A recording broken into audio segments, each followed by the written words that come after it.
In today's video, we're going to take a look at 10 wrestlers who almost joined iconic WWE factions. Coming in at number 10, we have Baron Corbin and Luchasaurus, who almost joined the Wyatt family. When you think of the Wyatt family, names like Bray Wyatt, Luke Harper, and Eric Rowan come to mind. Maybe even Braun Strowman if you're thinking about their later run.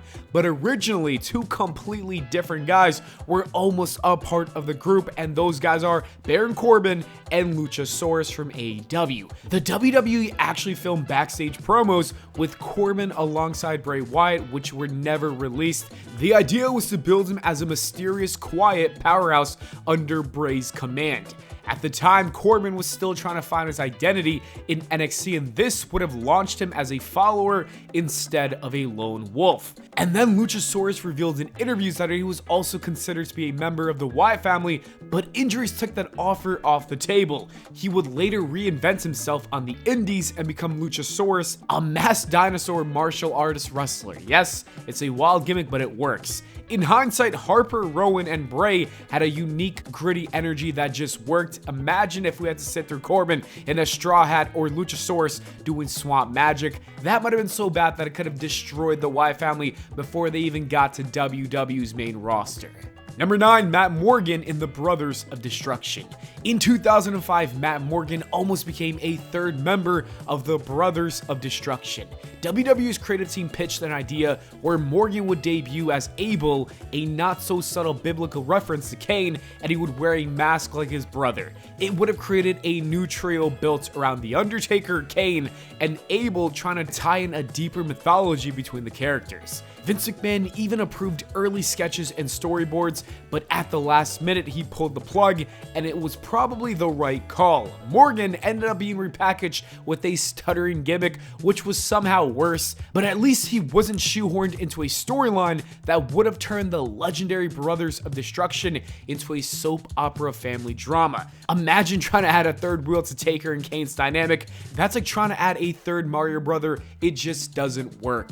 Number 8, Chyna in the NWO. Before she ever joined DX and changed the game for women in wrestling, Chyna was nearly a part of WCW's most dominant faction, the New World Order. In her autobiography, Chyna revealed that WCW reached out to her with interest in making her the first female member of the NWO, and at the time, she was already training and making waves in the independent scene. WCW saw her size and unique look and thought that she would have been a perfect fit, but she turned it down and chose WWE instead, where she debuted as Triple H's silent bodyguard and quickly became a fan favorite. Within a year, she was a part of D-Generation X and redefined gender roles in the company. Would Chyna have made history with WCW? Probably, but being an NWO would have most likely made her just another member of 30 plus guys. Instead, the WWE gave her a platform to shine in a smaller group with a more prominent role, and that was a difference maker in getting her to sign over there. Number 7, Dan Severn with the Ministry of Darkness. Dan Severn was a legitimate shoot fighter, a real deal MMA and NWA champion, and the WWE wanted to capitalize on that, but they had a very bizarre idea. They wanted him to be a part of the Ministry of Darkness. To fit the gimmick, Vince McMahon told Severn that he would need to shave 666 into his forehead and go all in on the satanic vibe. Severn, who was from small town Michigan and had real world business sponsors, laughed and declined. He later said that there are things I just wouldn't do for a paycheck, and that was one of them. It's a smart move. While the Ministry helped launch The Undertaker's supernatural evolution, throwing in a serious no-nonsense fighter like him into the group of druids and devil worshippers would have been completely tone deaf. Dan Severn might have ended up as the only guy in history to get released for being too normal. Number 6, Kaitlyn with the Divas of Doom. In 2011, the WWE had a brief but interesting plan to expand the Divas of Doom, who were the powerful duo of Beth Phoenix and Natalya, who wanted to destroy the Barbie doll era of the WWE Women's Division. The person they wanted to add was Kaitlyn. The WWE even filmed a SmackDown segment where Kaitlyn turned heel and aligned with Beth and Natalya, but the segment was cut before it ever aired. Nobody knows why. Maybe it didn't get the reaction they wanted, or maybe they changed their minds at the last minute. Kaitlyn continued as a babyface and eventually became the Divas champion, while the Divas of Doom slowly faded away. But imagine if that trio actually happened. It could have been the beginning of what we later saw with stronger and more athletic female talent dominating the roster. Instead, it became another forgotten what if. Number 5, Christopher Daniels with the Brood, Edge, Gangrel, and Christian. That's the trio we got, but originally, Christian wasn't even in the picture. WWE's plan was for Christopher Daniels to be the third member of the Brood. Daniels had the look, he had the work rate, and the vampire mystique.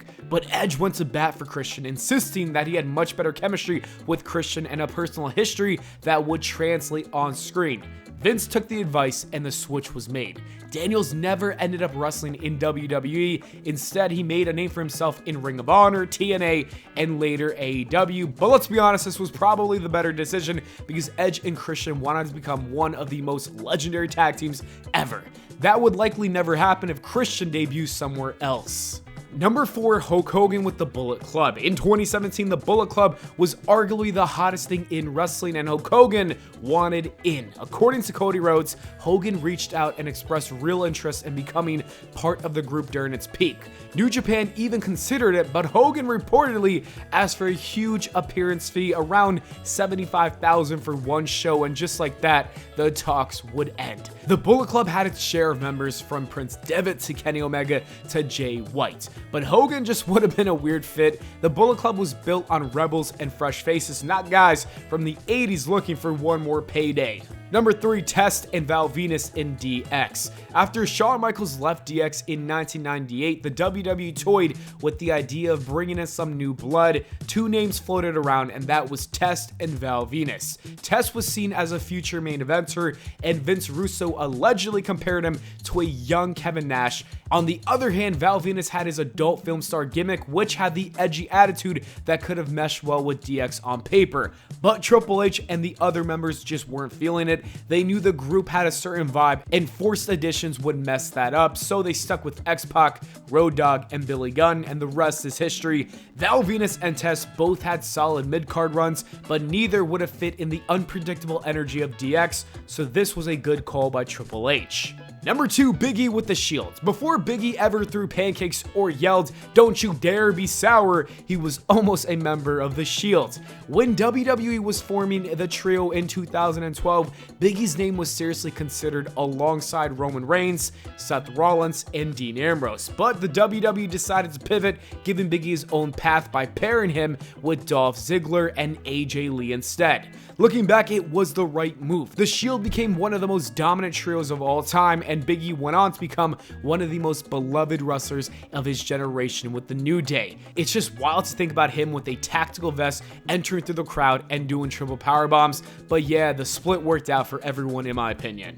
And number 1, we have Mark Jindrak in Evolution. This one might be the most famous what if in wrestling history. In the early 2000s, WWE was forming Evolution. You had Triple H, Ric Flair, and Randy Orton, who needed a 4th guy, and Vince was sold on Mark Jindrak.